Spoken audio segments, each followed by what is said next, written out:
कभी कभी होती है। मैं बुद्ध की मजबूरी सोच के परेशान होता हूँ कई बार, और फिर मैं सोचता हूँ कि काश यशोधरा जैसा व्यक्तित्व सबका होता। बुद्ध की रियल कहानी क्या है शायद किसी को नहीं पता। मैं जिस कहानी की बात कर रहा हूँ, मैथिली शरण गुप्त नाम के एक बड़े प्रसिद्ध कवि ने यशोधरा नाम की पुस्तक में वो कहानी लिखी है, भूमिका में जिक्र किया।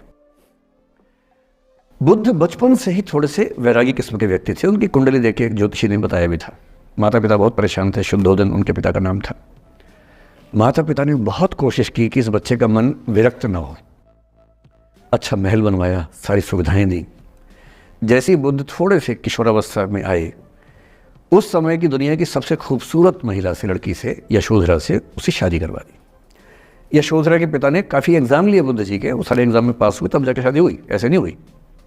शादी हुई तो बुद्ध भी ठीक था, रमे रहे उस जीवन में। बेटा हुआ उनका राहुल। अब बुद्ध की विरक्ति का भाव बढ़ता जा रहा था। 29 साल की उम्र के आसपास ऐसा हुआ कि उन्होंने एक मृत व्यक्ति को देख लिया, एक बूढ़े को देखा, एक भिखारी को देखा, एक बीमार को देखा। विरक्त हो गए और उनका मन हुआ घर छोड़ दूं, ज्ञान की खोज में चला जाऊं। अब ज्ञान की खोज में जाएं, उनको पता है कि भाई मेरी पत्नी भी है, मेरा बेटा भी है, राज्य भी है, कैसे छोड़ दूं? छोड़ना जरूरी है। अंदर की आवाज है कि छोड़ो, तुम इस चीज के नहीं बने हो, तुम्हारा स्वधर्म कुछ और है। बाहर की जिम्मेदारी है कि छोड़ नहीं सकते। मैं अनुमान करता हूं कि बुद्ध ने शायद अपने पिताजी से कहा हो कभी कि पिताजी मैं बहुत परेशान हूं, छोड़ना चाहता हूं। तो पिता ने समझा बुझा के मना किया होगा कि बेटा शोभा नहीं देता, ऐसा मत करो। हो सकता है पत्नी से भी बात की हो, पत्नी ने भी कहा हो कि ये क्या बात हुई, हम सबका जीवन तुम पे टिका है, बच्चा अभी बिस्तर से भी नहीं उतरा है, अभी तो चलना भी नहीं शुरू किया है, तुम ऐसी बात कर रहे हो। इसका जिक्र नहीं मिलता इतिहास में कि ये बात हुई कि नहीं हुई। और एक दिन बुद्ध ने तय किया और वो आधी रात को पत्नी और बेटे को सोता हुआ छोड़ के चले गए। इसको बौद्ध परंपरा में महाभिनिष्क्रमण कहते हैं, बुद्ध का अपने घर से निकल जाना। अब बुद्ध चले गए, लेकिन मैथिली शरण गुप्त यशोधरा के पर्सपेक्टिव से बुद्ध को देख रहे हैं। यशोधरा बहुत परेशान है, भाई पति चला गया है, बच्चे का पिता चला गया, मजाक थोड़ना है। राजा परेशान है कि उनका उत्तराधिकारी चला गया है। यशोधरा इतनी परेशान है, बहुत लंबे समय तक छंद आते रहते हैं कि वो कितनी बेचैन है, कितनी परेशान है। लेकिन यशोधरा की सबसे बड़ी परेशानी इस बात से नहीं कि बुद्ध चले गए, इस बात से है कि बिना बताए चले गए, भरोसा नहीं किया। और वो अपनी सहेली से कहती है, सिद्धि हेतु स्वामी गए, यह गौरव की बात। मुझे गर्व है कि मेरा पति इतने महान काम के लिए गया है। सिद्धि हेतु स्वामी गए, यह गौरव की बात, पर चोरी चोरी गए, यही बड़ा व्याघात। सखी वो मुझसे कहकर जाते, कह तो क्या वो मुझको अपनी पथ बाधा ही पाते, क्या मैं रास्ता रोकती उनका? उसके मन में ये मलाल है कि बिना बताए चले गए। वो इस भाव को लेट गो नहीं कर पा रही है, परेशान है। फिर बुद्ध को ज्ञान मिला 6 साल की तपस्या के बाद, बोधगया में बोधि वृक्ष के नीचे ज्ञान मिला। बात फैल गई। जो 5 शिष्य बुद्ध को छोड़ के भाग गए थे उनके बुरे वक्त में, उन्हीं 5 को बुद्ध ने सबसे पहले ज्ञान दिया सारनाथ में, जिसको धर्म चक्रवर्तन कहते हैं। बुद्ध की ख्याति बढ़ने लगी। शुद्धोदन ने बुद्ध के पास, अपने बेटे के पास कई लोगों को भेजा ये कहने के लिए कि भाई यहां भी तो आओ, हमसे भी तो मिलो। बुद्ध का ऐसा प्रताप था कि जो उनके पास जाता वो बुद्धम शरणम गच्छामि हो जाता, वापस ही नहीं आता। तो फिर शुद्धोदन ने बुद्ध के बचपन के एक दोस्त को ये कह के भेजा, भैया मैं जानता हूं तुम वापस नहीं आओगे, पर प्रभावित होने से पहले बोल देना कि पापा याद कर रहे थे।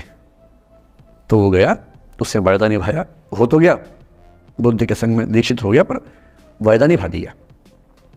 तो बुद्ध ने कहा जरूर जाऊंगा, पिताजी की आगे तो जाऊंगा ही जाऊंगा। बुद्ध पहुंचे अपने कपिल वस्तु, जो अपना इलाका था, वहां पहुंचे।